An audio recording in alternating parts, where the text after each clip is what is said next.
Have I emotionally damaged my kids?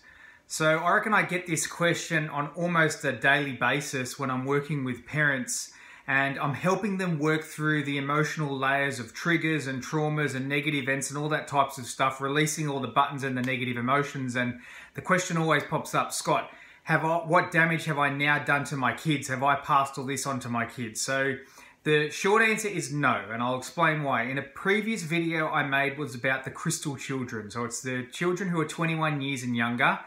They're wired up differently. It's evolution is at play. So what does that mean? In my generation and above, inside of us we have these onions.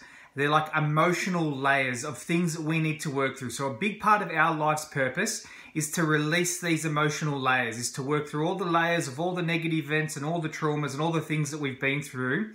That's a huge chunk of our life's purpose. Now, these kids that are being born into the world now, 21 years and younger, they don't have these onions inside of them, but what they do have is a mirror, right? So they will mirror you back at yourself. They will show you parts of yourself that you haven't healed yet. They'll show you parts of yourself that you haven't worked on yet, right? But the good news is they don't have layers and layers and layers like we do. They just don't have that. So how do we fix it?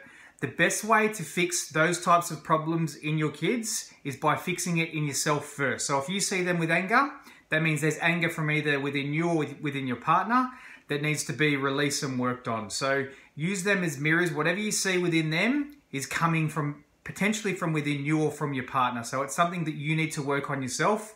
I've seen lots of parents work on it themselves and then successfully had a result with their kids. So again, they're not going to turn into angels overnight, but over time, the more you work on yourself, the more you'll notice that kind of change in them. All right, hope that helps, guys.